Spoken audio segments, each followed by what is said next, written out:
بسا اوقات بہت جگہوں پر یہ ہو رہا ہے کہ بات تھوڑی سی بعض لوگوں کو تلخ لگے گی، لیکن حقائق یہاں سب بول رہے ہیں، اس لیے میں بھی ایک اپنا 50 سالہ تجربہ آپ کے سامنے رکھنے کے لیے یہ بات کہہ رہا ہوں کہ بہت جگہوں پر علماء کو مختلف محاذوں پر کام کرنے میں سب سے بڑی مانع تبلیغی جماعت ثابت ہو رہی ہے۔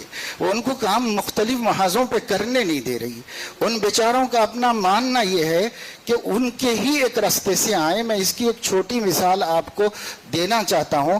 جب میں حفظ کر رہا تھا ہردوئی میں، اس وقت میں ایک طالب علم ہردوئی ہی سے پڑھ کے دیوبند سے فارغ ہو کے دعوت و تبلیغ میں سال لگا کے آئے اور حضرت سے یہ شکایت کرنے آئے کہ آپ کے مدرسے میں دعوت کا کام نہیں ہوتا ہے۔ اس پر حضرت بہت سی مثالوں سے ان کو سمجھا رہے تھے، صبر سے اپنے ہی شاگرد کو۔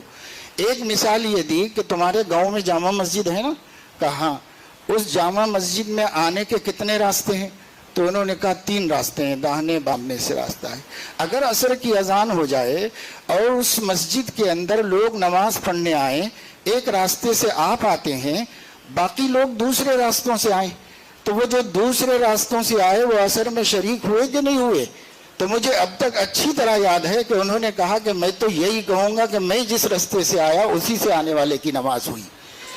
یہ چیز اب بڑھتے اتنی ہو گئی ہے کہ کئی مہاراشٹر میں تو اس قدر مشکلات ہیں کہ کوئی کام کسی دوسرے کو کرنے ہی نہیں دیا جا رہا ہے۔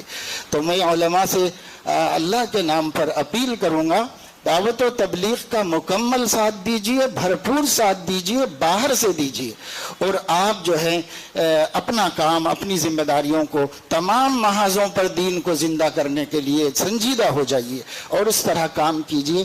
یہ ایک بڑی مشکل میرے سامنے ہے، اس وجہ سے میں نے یہاں بیان کر دی۔